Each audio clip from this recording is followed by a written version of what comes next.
오늘 우리가 읽은 성경 본문의 제목이 민수기인데 영어로는 넘버스입니다. 두 번의 인구조사가 있었다는 이야기인데 오늘 두 번째 인구조사의 긴 본문을 우리가 함께 읽었습니다.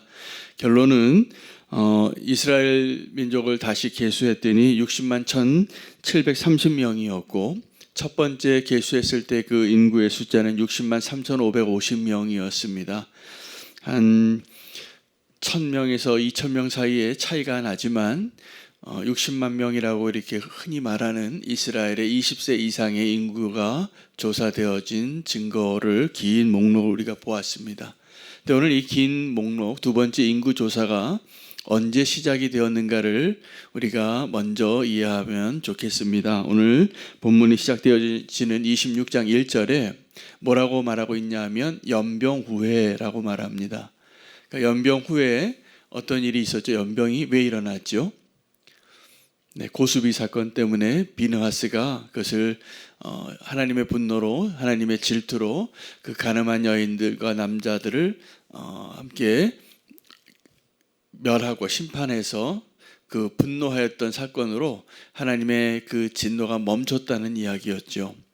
자, 거기서 일단락이 된 겁니다. 그리고 오늘 이 인구조사가 이루어지고 있는 이것이 모압 평지인데 그 모압 평지가 여리고 맞은편입니다. 이 모세오경 이후에 이스라엘 민족이 여호수아를 필두로 해서 그 가나안 땅에 들어갈 때 무너뜨린 첫 번째 성이 뭐였죠? 여리고성이죠. 그 여리고성 맞은편에 지금 있는 겁니다. 그리고 이 인구조사를 하는 가운데 긴 본문을 읽으면서 인내심을 가지고 이렇게 읽다 보면 하나님이 주시는 특별한 본문들이 보입니다. 그래서 오늘 본문도 하나님이 보여주신 특별한 본문이 있는데 첫 번째 루벤 지파의 자손의 이야기에서 보여집니다. 여러분 12지파에 그 계수할 때 종족들의 그 이야기들을 하고 나서 그 다음에 전체 그 지파의 그 숫자를 명시하잖아요. 그게 반복되고 있습니다. 그 패턴이. 그런데 이 루벤 지파를 이야기할 때는 그 고라의 이야기가 소개가 되거든요. 그래서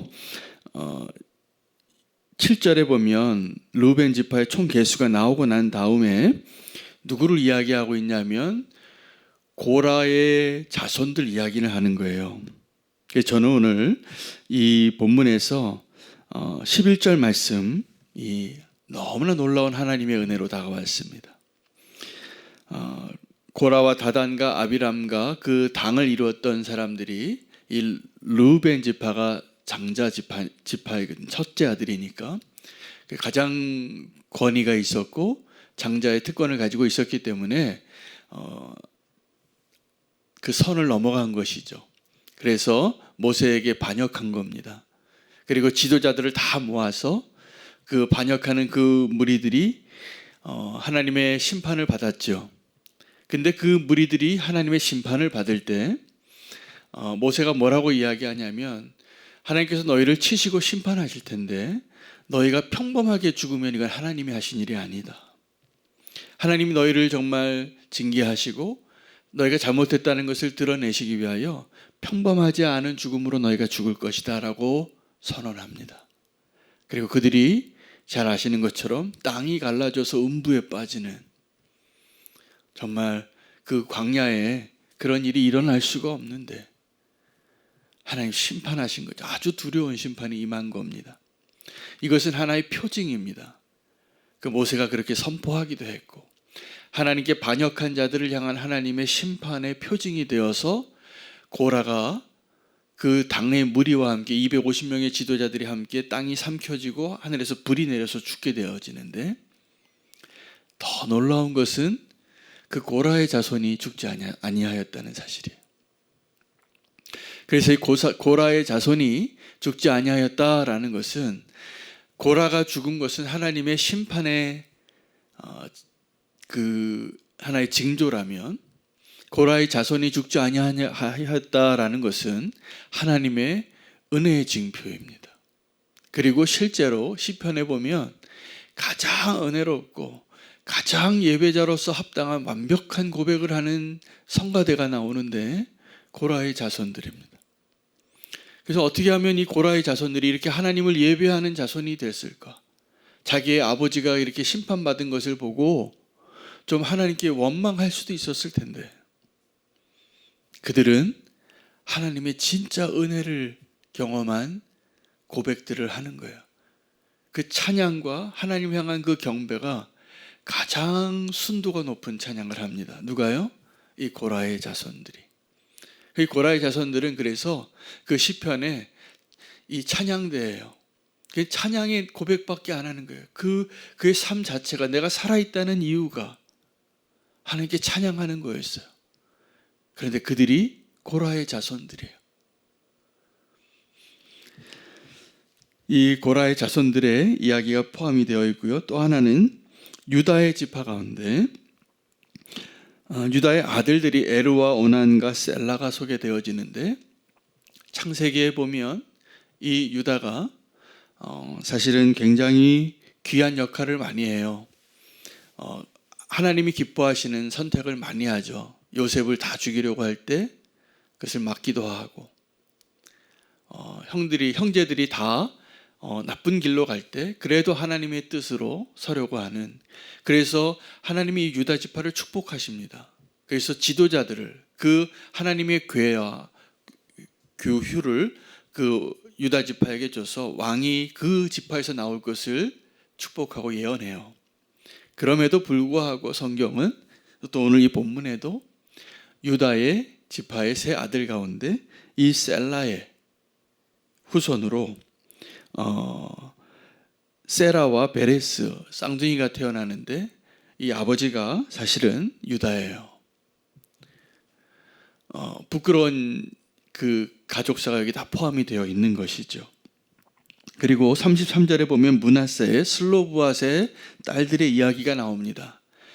이 민수기 뒷부분에 이 슬로브앗의 딸들의 이야기가 더 많이 이야기되어지는데, 아들이 없어서 딸만 5이 있는 그 집안에 하나님께서 그 이름을 지키기 위하여 요구하는 이 용감한 딸들의 이야기를 소개합니다.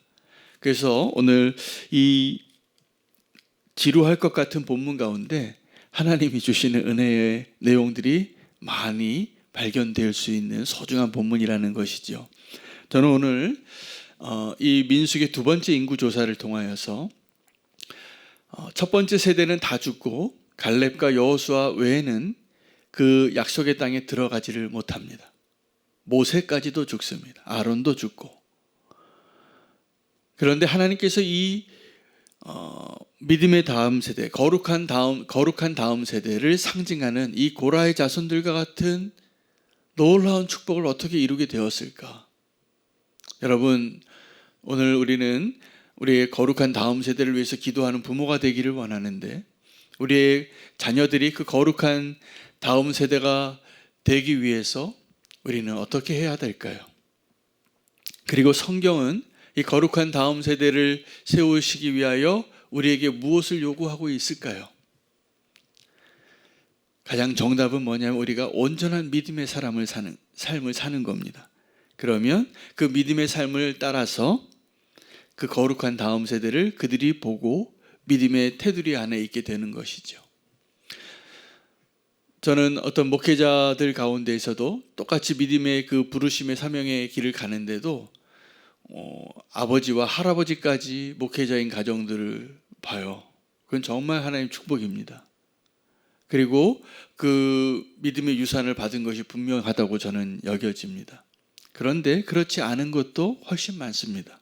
오늘 이 2번째 인구조사에 등장하는 그 다음 세대는 똑같은 20세 이상의 이스라엘 민족의 전체 숫자가 60만 명으로 보존되어진 것은 누가 한 것입니까?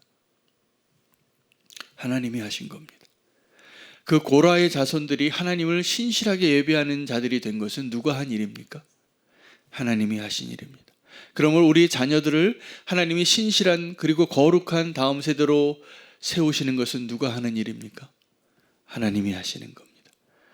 여러분, 므낫세의 의 아버지가 누구이죠? 히스기야입니다.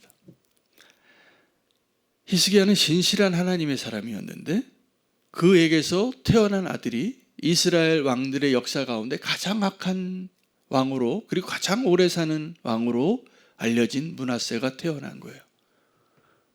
이건 어찌 된 일입니까? 그런데 여기 열왕기, 이제 우리 나중에 또 계속 강의를 하겠지만, 이 하나님의 사람이 끝까지 믿음의 경주를 하지 못하면 히스기야 왕이 그 유월절을 회복하고 그렇게 수많은 왕들의 그 이름들 가운데서 그처럼 하나님을 의지하는 왕이 없었어요. 그의 인생을 그렇게 평가합니다. 하나님이 히스기야는 어떠한 사람입니까? 라고 말하면 신실한 하나님의 사람이 맞아요. 그런데 그의 노년은 아름답지 않았습니다. 자기가 십몇 년 더 사는 것을 위해서 하나님의 심판이 예언되어지는데 그가 실수했거든요. 바벨론 사신들에게 이스라엘의 그 창고를 다 보여준 거예요. 다 뺏기게 됩니다. 근데 그가 간절히 기도하니까 하나님이, 그래, 너의 인생 가운데에서는 이 일이 일어나지 않게 해주겠다. 근데 그걸 좋아해요, 히스기야가. 하나님이 심판하시는 일이, 하나님이 내게 징계하시는 일이 내 세대에서 일어나지 않는다고 좋아하는 부모였어요. 그래서 므낫세가 태어났나 봅니다.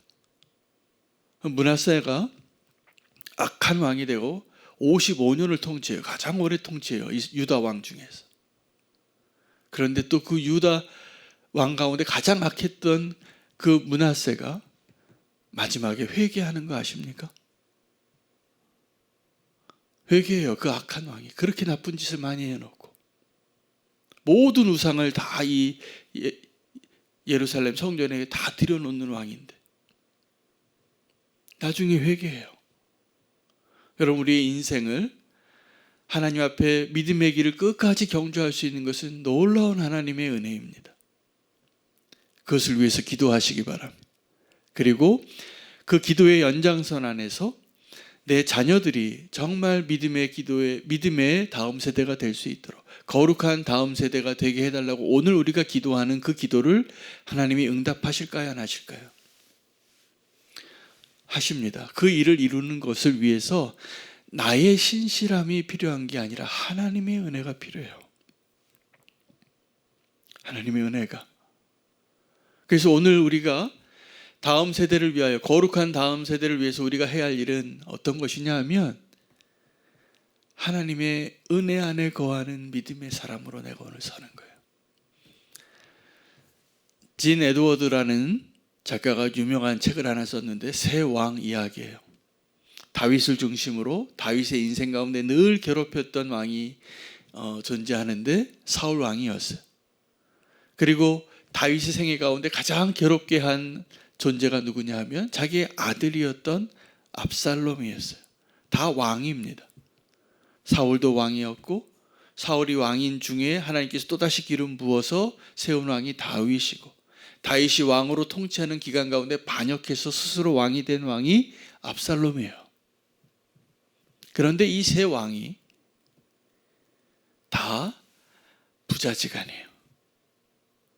다윗은 사위였죠. 여러분, 근데 다윗과 요나단 이야기를 아시는 것처럼 사울 왕과 같은 그 하나님에게 버림받은 왕에게서 요나단 같은 아들이 나왔습니다. 그리고 이 사울과 요나단이 함께 하나님의 그 영광을 위해서, 물론 다른 길을 갖고 다른 믿음으로 살았어요. 요나단은 훌륭한 믿음의 사람이었어요. 다윗을 더 사랑할 정도로 아버지를 따르지 않고. 그래서 여러분, 우리가 거룩한 다음 세대를 위해서 우리가 할 수 있는 역할이 두 가지가 있는데, 하나는 좋은 역할을 하는 거고 하나는 나쁜 역할을 하는 거예요.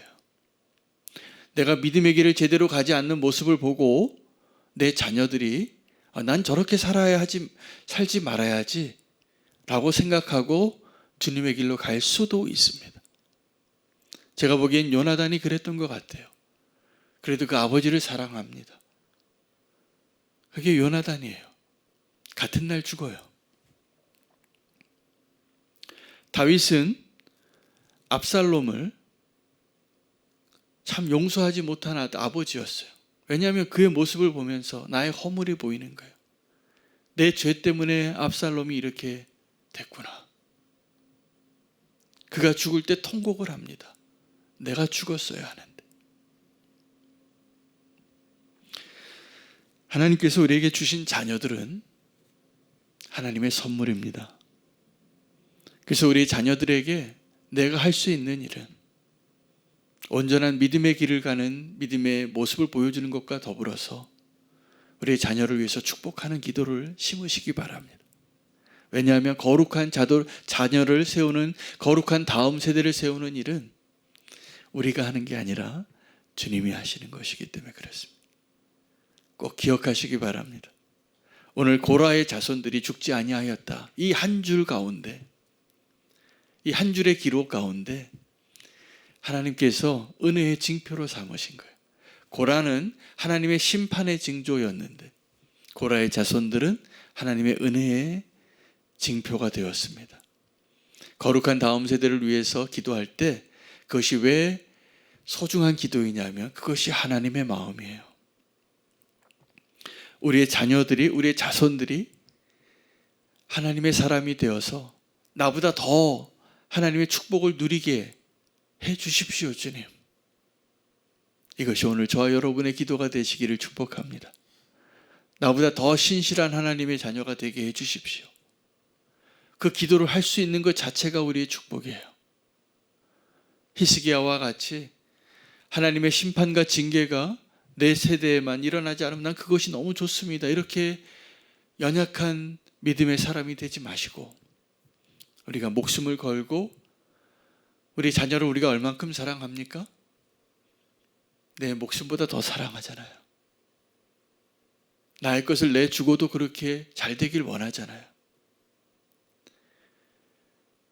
가장 우리 자녀를 위해서 해야 될 것은 자녀를 축복하는 기도를 심는 거예요. 왜냐하면 거룩한 다음 세대는 우리가 할 수 있는 일이 아니에요. 하나님이 하시는 일이에요. 그 일은 하나님의 손으로 이루시는 거예요. 그리고 그것은 하나님의 은혜의 영역 안에 있다라는 거예요. 고라의 자손을 기억하시기 바랍니다. 고라의 자손들은, 고라의 아들들은 죽지 아니하였더라. 이게 하나님의 은혜입니다. 그 하나님의 은혜를 소망하며 그 60만 명이 여전히 60만 명으로 보존된 것, 누가 한 일입니까? 하나님이 하신 일이에요. 그 믿음의 앞세대, 그들은 다 패역한 세대였어요. 거역한 세대가 돼서 본보기가 된 거예요. 광야에서 죽은 첫 번째 세대는 성경이 계속 그들을 하나의 징표로 이야기합니다.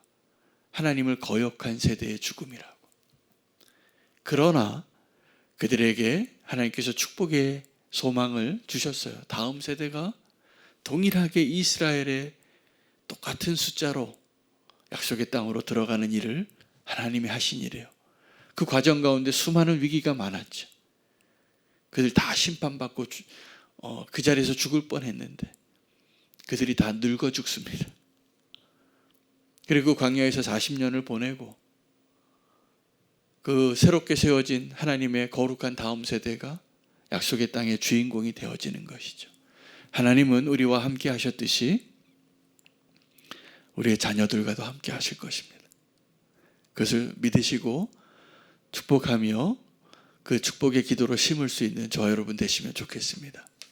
하나님이 기뻐하시는 기도라 믿습니다. 우리 다음 세대를 축복해 주십시오. 이것이 우리의 기도가 되기를 원합니다. 이 기도와 함께 오늘